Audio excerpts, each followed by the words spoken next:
Halo Galopers, welcome back to my channel Trending Gelo. Kali ini kita akan merangkum alur film India berbahasa Telugu dengan judul The 100. Film ini bercerita tentang misteri perampokan emas yang terjadi di sebuah rumah mewah. Para perampok kemudian memperkios anak gadis di depan ayahnya. Siapa pelaku pemerkiosan dan bagaimana polisi mengungkap kasus tersebut? Penasaran? Nah Gelovers, makanya simak rangkuman alur film ini tanpa skip biar ketemu magisnya film ini. Dan jangan lupa like, komen, dan subscribe untuk mendukung channel Bang Gelo. Oke Gelovers, tanpa banyak basa-basi, kita langsung ke TKP.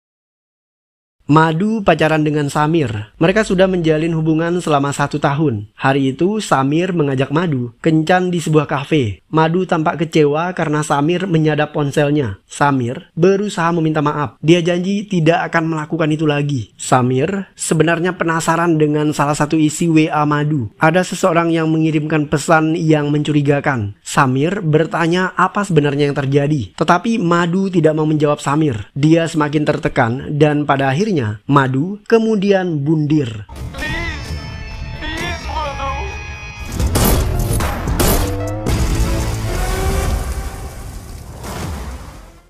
Vikran adalah lulusan terbaik Akademi Polisi di India. Dia jago bela diri dan sangat presisi dalam menembak. Setelah menyelesaikan pendidikannya, Vikran ditugaskan di Hyderabad. Dia dihadapkan dengan kasus perampokan dan pembunuhan yang sering terjadi di kota itu. Perampok menggunakan topeng hitam dan mereka membunuh korbannya menggunakan anak panah yang terbuat dari lidi sepeda. Lebih uniknya lagi, para perampok hanya mengambil emas. Mereka tidak mengambil uang ataupun barang berharga lainnya. Suatu malam, Vikran diundang di sebuah acara. Di sana, Vikran bertemu dengan gadis cantik yang bernama Arti. Arti sangat pandai menari. Vikran terpesona akan kecantikan Arti. Dia kemudian merekam tarian gadis cantik itu. Tiba-tiba, kalung Arti terjatuh tanpa dia sadari. Setelah selesai acara, Vikran mengambil kalung itu dan dia mengembalikannya kepada Arti. Arti mengucapkan terima kasih dan dia buru-buru pergi karena Arti sudah dijemput ayahnya. Setelah itu, Vikran keluar dari ruangan dan dia bertemu Madu. Madu ingin mengatakan sesuatu kepada Vikran, tetapi dari kejauhan seseorang memanggilnya. Kejadian ini terjadi sebelum Madu bundir. Vikran tinggal bersama dengan ibunya yang berprofesi sebagai seorang psikolog. Ayahnya sudah lama meninggal dunia. Malam itu, ibu Vikran meminta supaya Vikran cepat menikah. Tetapi Vikran mengaku belum punya pacar. Dia sebenarnya sedang jatuh cinta dengan Arti. Namun, Vikran tidak tahu apakah Arti mencintainya atau tidak. Ibunya hanya bisa mendoakan yang terbaik untuk Vikran. Vikran menyimpan pistolnya di dalam sebuah loker besi. Dia bilang kepada asistennya yang bernama Venkat bahwa saat ini dia tidak membutuhkan senjata itu. Semua penjahat masih bisa diatasi melalui jalur hukum tanpa harus membunuh mereka. Vikran kemudian melanjutkan investigasinya. Dia ingin menginterogasi seluruh kriminal di kota itu. Menurut Venkat, semua kriminal sudah diinterogasi kecuali para preman peliharaan Pak Dewan yang bernama Jayan karena polisi takut dengan mereka. Vikran tidak peduli. Dia mengundang Pak Jayan datang ke kantor polisi. Pak Dewan yang satu ini justru datang dengan membawa sejumlah preman. Dia ingin menunjukkan kekuasaannya kepada Vikran. Tapi Vikran tidak takut. Hari itu, dia membantai beberapa preman dan memasukkan mereka ke dalam penjara. Tindakan Vikran membuat Pak Dewan tidak berani untuk melawannya.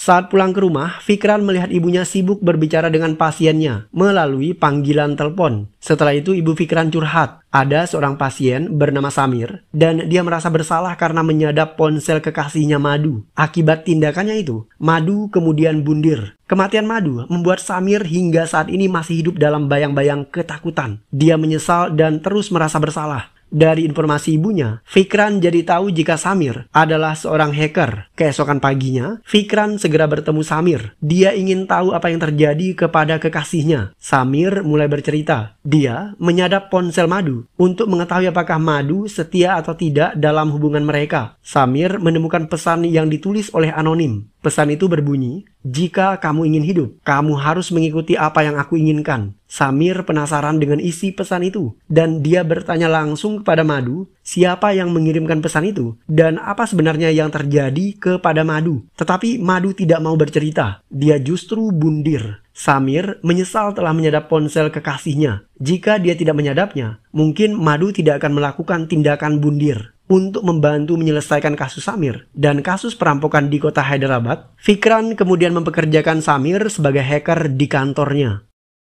Fikran mempunyai seorang sahabat, seorang polwan cantik yang bernama Vidya. Dulu sebenarnya Vidya naksir Fikran, tetapi Fikran menolaknya dengan halus. Dia ingin mereka tetap menjadi sahabat. Saat ini Vidya sudah bertunangan dan dia akan segera menikah. Vidya menjalankan sebuah misi dari Fikran. Dia menyelidiki kasus bunuh diri Madu. Ada beberapa gadis bundir, dan anehnya, mereka berasal dari satu perusahaan yang sama dengan perusahaan Madu. Vidya menyamar menjadi karyawan baru di perusahaan itu. Nah, untuk melindungi temannya itu, Fikran memberikan Vidya sebuah senjata berupa sebuah boneka. Tidak lama berselang, Fikran ditelepon oleh seseorang. Ternyata, anggota dewan yang bernama Yadagiri tewas terbunuh. Dewan Yadagiri adalah lawan politik dari Dewan Jayan. Orang-orang menuduh Jayan sebagai pembunuhnya, tetapi Fikran justru membantah. Menurut Fikran, Yadagiri tewas karena dipanah menggunakan lidi sepeda. Senjata pembunuhan itu sama seperti kasus perampokan sebelumnya yang membunuh korban menggunakan lidi sepeda. Lidi ini dibuat menyerupai panah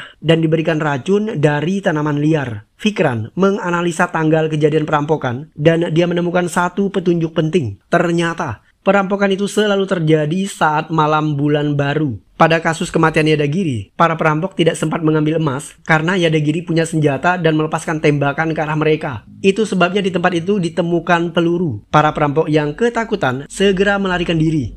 Nah, untuk menangkap pelaku, Fikran dan rekan-rekan polisi lainnya mendatangi pria penadah emas curian. Tidak sulit untuk menemukan maklar emas yang satu ini. Berkat info dari para preman pasar, Fikran kemudian mendatangi sebuah rumah. Di sana, dia menemukan banyak sekali emas curian. Menurut pembeli emas itu, para perampok tidak menjual emas itu kepadanya. Mereka hanya menitipnya saja untuk sementara waktu, dan sebagai imbalan mereka memberikan uang yang banyak kepada pria pembeli emas ini. Jika suatu saat emasnya sudah lengkap, maka mereka akan mengambil kembali emas tersebut. Pembelinya ini bilang jika mereka tidak bisa dikenali. Semuanya datang dan menitipkan emas dengan memakai topeng. Fikran menyita semua emas itu. Dia mengembalikan emasnya kepada para korban pencurian. Dari semua barang perhiasan, ternyata ada satu kalung yang masih tertinggal dan tidak ada satupun warga yang mengaku jika kalung itu adalah kepunyaan mereka. Saat melihat perhiasan tersebut, Fikran teringat akan Arti.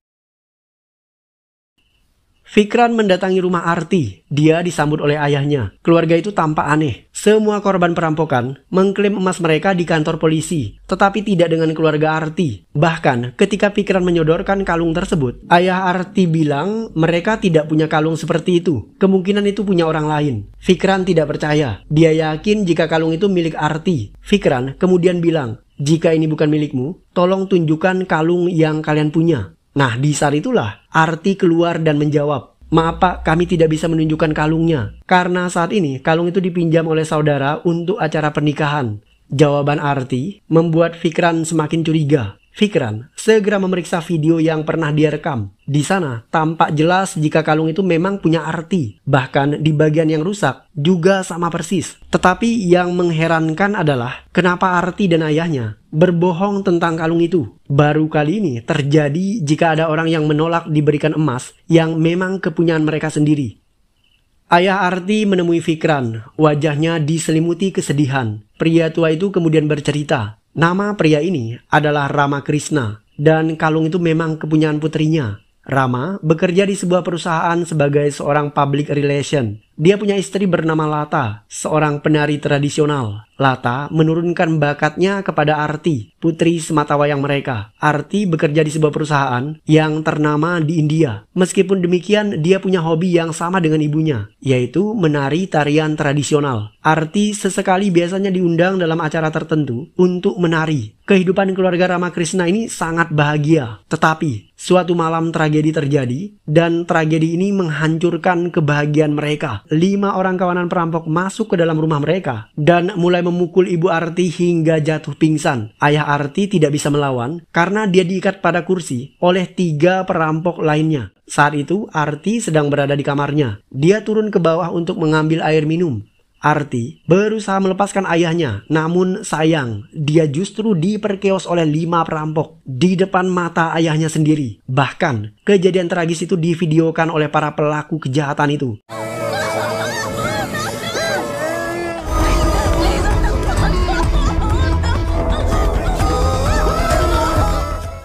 Setelah kejadian tersebut, keluarga Ramakrishna seperti kehilangan gairah hidup. Arti berhenti bekerja dan tidak pernah keluar kamar. Bahkan, yang terburuk adalah ibu Arti bundir karena dia depresi. Itu sebabnya keluarga Ramakrishna tidak pernah mau lapor polisi terkait kejadian itu. Mereka ingin menjaga nama baik Arti di depan publik. Ramakrishna meminta agar Fikran bisa memahami penderitaan dia dan putrinya. Setelah Tuan Rama pulang, Fikran bilang kepada ibunya bahwa gadis yang dia taksir selama ini adalah Arti. Keesokan harinya, Fikran membawa ibunya bertemu dengan Arti. Ibu Fikran adalah seorang psikolog. Dia mencoba memberikan terapi untuk Arti. Wanita itu mulai berbicara tentang kejadian malam itu dan dia menangis.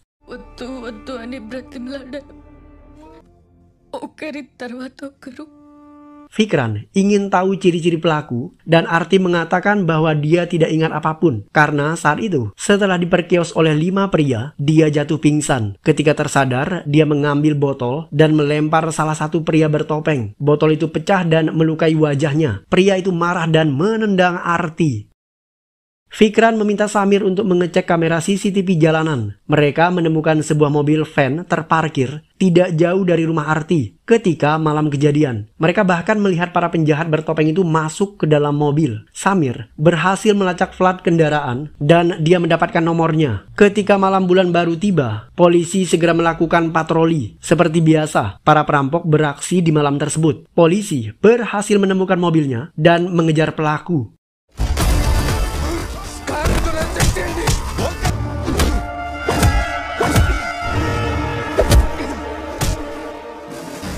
Satu persatu perampok tertangkap. Ketika Fikran menangkap pelaku terakhir, dia melihat bekas luka di dahinya. Fikran kemudian menghajar penjahat itu habis-habisan. Dia seperti orang kesurupan karena dendam.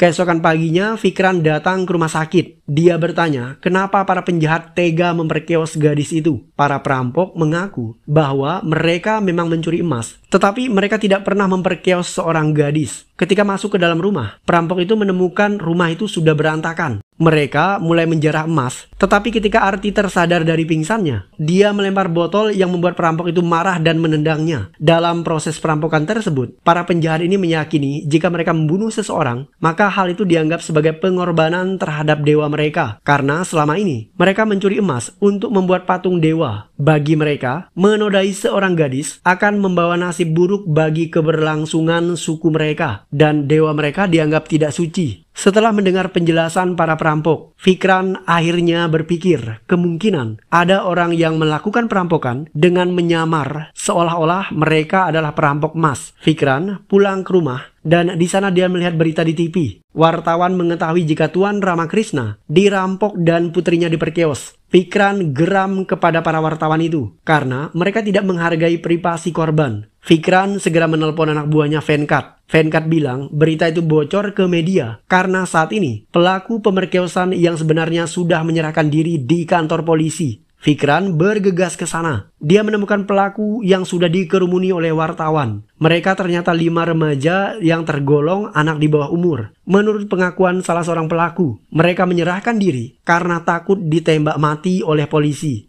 Fikran tahu ada yang meniru pola perampokan dan mereka memalsukan pelaku pemerkosaan. Dia yakin jika remaja di bawah umur itu bukanlah pelaku yang sebenarnya dan mereka akan dibunuh oleh para pelaku yang asli. Karena itulah Fikran mengungsikan anak-anak itu ke rumah pertanian miliknya. Mereka dijaga ketat oleh beberapa polisi. Fikran mengatakan kepada media bahwa anak-anak tersebut sudah dihukum mati. Media ternyata tidak terima. Sikap Fikran dianggap melanggar hak asasi manusia. Fikran diserang habis-habisan oleh KPAI atau Komisi Perlindungan Anak India. Tetapi Fikran tidak peduli. Dia hanya inginkan keselamatan nyawa remaja tersebut. Fikran mengancam remaja itu. Anak-anak itu kemudian mengaku bahwa mereka bukanlah pelaku pemerkosaan yang sebenarnya. Mereka dipekerjakan oleh preman pasar yang bernama Sakel. Preman itu menawarkan bayaran yang begitu menggiurkan sehingga anak-anak itu mau mengaku menjadi pelaku pemerkosaan Arti. Menurut Sakel, mereka adalah anak-anak di bawah umur. Jadi hukuman yang akan diberikan paling lama 1 tahun penjara. Sebagai bayarannya, Sakel akan memberikan mereka sebuah ruko untuk jualan. Sakel bahkan memberikan uang DP sebagai jaminan bahwa dia tidak berbohong. Polisi segera turun ke pasar untuk mencari Sakel dan mereka mendapatkan alamat rumahnya dari para penjual. Setelahnya, penggerebekan dilakukan dan Sakel berusaha melarikan diri. Tetapi Fikran terus mengejar. Dia berusaha menangkap Sakel. Namun Sakel tidak sendirian. Sakel dibantu oleh beberapa anak buahnya.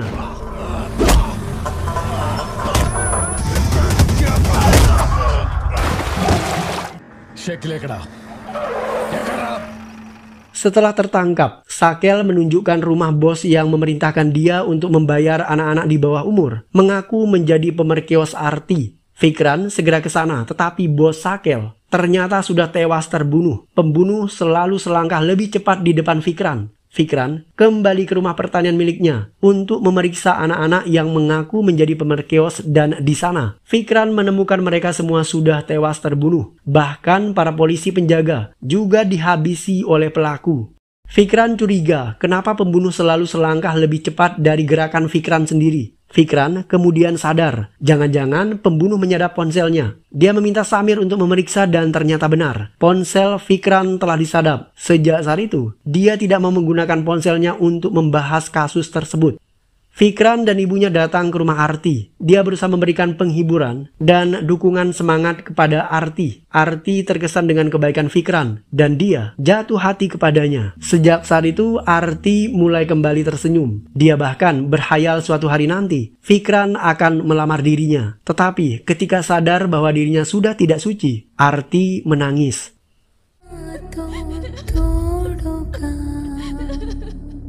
Samir melacak kartu SIM HP yang menyadap ponsel Fikran. Ternyata kartu SIM tersebut digunakan atas nama Hamid, seorang profesor kimia yang menjadi CEO di sebuah perusahaan minyak dan gas. Dan ternyata perusahaan itu sama dengan perusahaan di mana Madu pernah bekerja dan saat ini Vidya juga dipekerjakan di sana. Dia menyamar menjadi karyawan. Menurut Vidya, perusahaan tempat dia bekerja ini sedikit aneh. Tidak hanya Madu, beberapa wanita juga melakukan aksi bundir dan kebanyakan dari mereka merasa depresi. Saat memeriksa kamar apartemennya Madu, Vidya menemukan sebuah tas milik Madu dan di dalam tas itu ada slip pengiriman paket yang ditujukan kepada Arti. Itu artinya Madu pernah mengirim sesuatu kepada Arti. Hanya saja Vidya tidak tahu persis isi paket tersebut. Fikran segera menemui Arti. Dia ingin memastikan apa sebenarnya yang dikirim Madu kepada Arti dan bagaimana mereka berdua saling kenal. Nah, ternyata menurut Arti, Madu adalah seniornya waktu di kampus. Mereka berteman baik. Suatu hari, Madu mengajak Arti untuk ketemuan di sebuah kafe. Di luar dugaan, Madu justru membawa Arti bertemu dengan bosnya, yaitu Tuan Hamid. Si profesor kimia pemilik perusahaan migas ini memaksa Arti untuk bergabung ke perusahaan miliknya. Hamid mengaku dalam waktu dekat dia akan segera pensiun dan akan digantikan dengan putranya yang bernama Falaba. Arti menolak. Dia mengaku sudah bekerja di sebuah perusahaan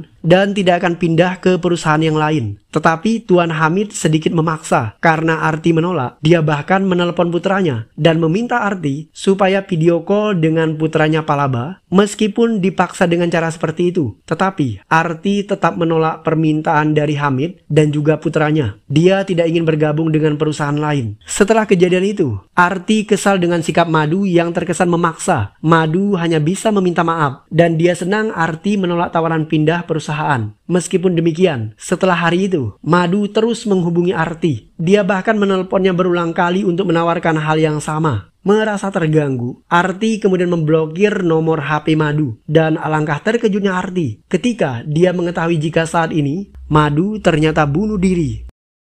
Vikran dan Arti memeriksa kotak surat yang dikirim oleh Madhu dan mereka menemukan flash disk. Isinya ternyata adalah video. Dalam rekaman video tersebut, Madhu menceritakan semua yang dia alami. Madhu bekerja sebagai seorang karyawati. Perusahaan itu adalah perusahaan keempat terbesar di India. Hamid pensiun dan dia menunjuk putranya Palaba sebagai pengganti. Dia sangat ambisius. Palaba ingin agar perusahaannya ini menjadi yang terbaik di India. Hari itu, Madhu dianugerahkan sebagai pegawai terbaik tahun ini dan dia menjadi orang kepercayaan Palaba. Madhu diminta untuk membuat presentasi supaya investor bisa bekerja sama dengan perusahaan mereka dan dia bertemu dengan investor itu di sebuah hotel. Ternyata investornya genit dan dia meminta Madhu untuk tidur dengannya. Madhu tentu saja keberatan. Dia kemudian menelpon Palaba. Madhu tidak mau tidur dengan investor itu, tetapi Palaba mengancam Madhu. Palaba ingin Madhu melakukan apapun supaya investor tersebut setuju untuk bekerja sama. Jika Madhu menolak, maka Palaba akan membunuh keluarga Madhu. Madhu pada akhirnya tidak punya pilihan. Dengan tangisan pilu, dia terpaksa menyerahkan kesuciannya kepada investor tersebut. Palaba ternyata tidak berhenti sampai di situ. Dia merekam adegan panas Madhu dan investor. Madhu berniat mengundurkan diri dari perusahaan, tetapi Palaba mengancam akan menyebarkan video itu ke internet. Madhu tidak berdaya. Dia terpaksa mengikuti semua kemauan Palaba. Bahkan hal terburuk adalah dia harus melayani Palaba dan 4 temannya. ఎలా చేసింది ఎప్పటికప్పుడు తప్పించుకుందాం అనుకుంటూనే. Tidak hanya berhenti sampai di situ, Palaba meminta Madhu untuk mencari wanita-wanita cantik supaya bekerja di perusahaan mereka. Modusnya sama, Palaba akan mempromosikan karyawati ini sebagai karyawati terbaik di perusahaan. Setelah itu dia diajak menemui investor untuk presentasi. Tetapi endingnya, para wanita itu harus tidur dengan investor dan adegan itu akan direkam oleh Palaba. Palaba dan teman-temannya menggilir para wanita malang itu. Karena itulah, banyak karyawati dari perusahaan tersebut yang depresi dan mulai bundir. Perusahaan Palaba omsetnya semakin menurun karena dia bekerja dengan cara yang licik dan para pegawainya pun tertekan. Selain itu, perusahaan tandingannya semakin melejit. Seorang karyawati cantik dinobatkan sebagai pegawai terbaik dari perusahaan lain dan dia adalah Arti. Palaba iri kepada Arti dan dia ingin mendapatkannya. Palaba kemudian memperalat Madhu. Dia memaksa Madhu untuk bertemu dengan ayahnya, Tuan Hamid, dan Hamid kemudian meminta Arti untuk join perusahaan milik mereka. Arti tidak mau. Hamid kemudian meminta Arti untuk video call dengan Palaba.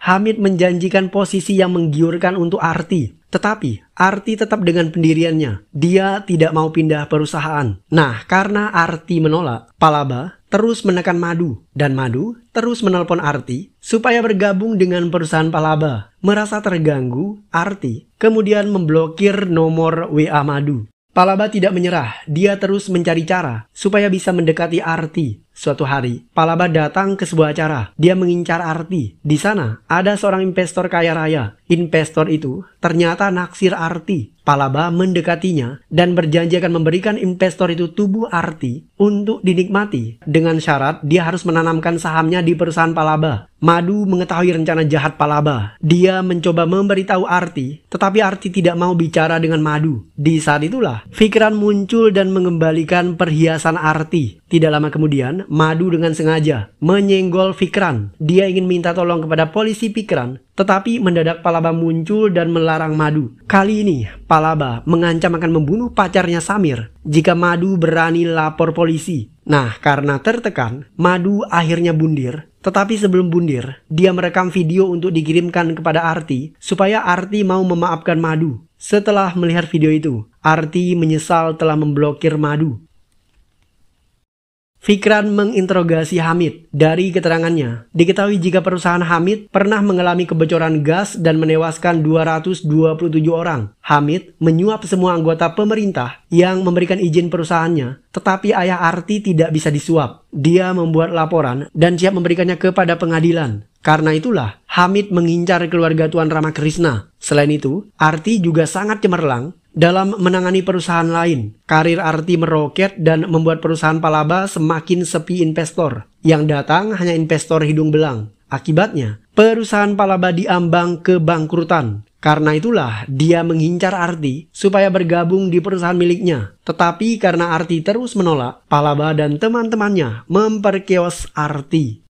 Vidya menjalankan misinya dengan sangat baik. Dia berhasil mendapatkan sidik jari Palaba dan membuat sidik jari tiruan. Ketika Palaba ke toilet, Vidya menyelinap masuk ke dalam ruang kerjanya. Dia membuka laptop menggunakan sidik jari tiruan. Vidya berhasil memindahkan semua data yang ada di dalam laptop tersebut ke dalam ponselnya dan setelah itu dia mengirimkan videonya kepada pihak kepolisian. Vidya kemudian turun ke lantai bawah menggunakan lift. Tetapi di sana saat berada di lantai dasar, ketika lift terbuka, tiba-tiba Palaba muncul di depan Vidya. Vidya panik dan dia menjatuhkan ponselnya. Palaba kemudian mengajak Vidya ke suatu tempat. Mereka akan menemui seorang investor. Vidya merasakan firasat yang tidak baik. Dia menonaktifkan ponselnya yang lain dan membuang ponsel itu di jalanan. Vidya tahu ponsel itu berisi data panggilan antara dia dengan polisi Fikran. Palaba tidak menyadari apa yang dilakukan oleh Vidya. Mereka kemudian bergerak menuju ke pinggiran kota. Di sana, Palaba membawa Vidya ke sebuah penginapan mewah. Sementara Fikran, dia berusaha menghubungi Vidya, tetapi ponselnya tidak aktif. Fikran melihat rekaman kamera CCTV jalanan dan di sana tampak Vidya sedang dibawa oleh Palaba ke suatu tempat. Sayangnya, jangkauan kamera CCTV tidak cukup untuk mengetahui kemana penjahat kelamin itu membawa Vidya. Fikran teringat akan boneka yang dia berikan kepada Vidya. Selain sebagai senjata, di boneka itu ada alat pelacak GPS. Dengan alat tersebut, Fikran akhirnya tahu di mana posisi Vidya.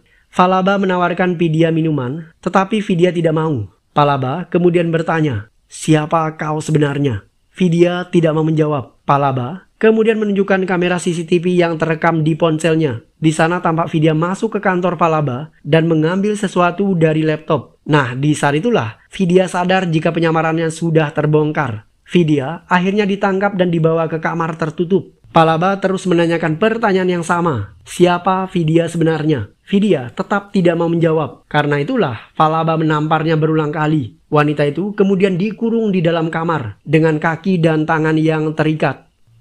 Fikran khawatir dengan nasib temannya Vidya. Dia berniat menyusul, tetapi kepala polisi memanggil Fikran. Setelah membuka pesan Vidya, kepala polisi ini menemukan video yang sangat menyedihkan. Ternyata malam itu, ketika Ibu Arti pingsan, Palaba dan teman-temannya memperkeos Arti hingga gadis itu juga pingsan. Nah, setelah memperkeos Arti, mereka juga menggilir Ibu Arti tepat di depan suaminya. Ayah Arti tidak bisa berbuat apa-apa. Itu sebabnya Ibu Arti begitu depresi dan pada akhirnya dia bundir. Melihat video ibunya, Arti hanya bisa menangis. Fikran turut merasakan kesedihan yang diderita oleh Arti. Dia meminta Samir untuk mencocokkan video pria bertopeng dengan wajah asli Palaba. Dan ternyata bentuk mata dan alisnya sama persis. Setelah tahu jika pria pemerkios itu adalah Palaba, Fikran membawa Arti ke ruangan kerjanya. Dia mengambil pistol yang pernah dia simpan di dalam brankas. Fikran kemudian mengatakan bahwa KUHP nomor 100 menyebutkan bahwa hukuman untuk seorang pemerkios adalah hukuman mati. Fikran harus membunuh Palaba berdasarkan KUHP 100 tersebut.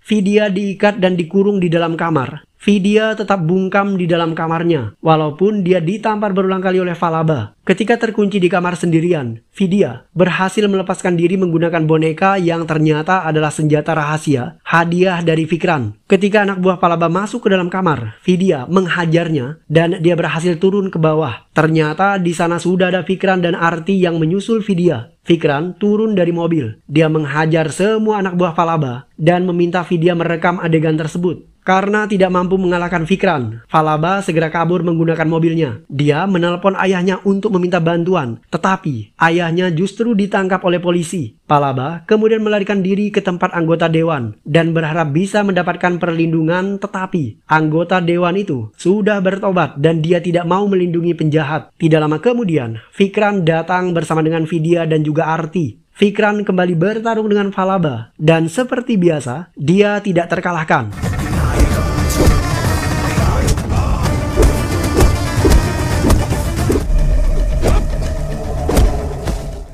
Fikran mengambil pistol dan memberikannya kepada Arti. Dia ingin agar Arti balas dendam atas kematian ibunya. Arti teringat semua hal keji yang pernah dilakukan oleh Falaba. Dia kemudian menembak mati penjahat kelamin itu.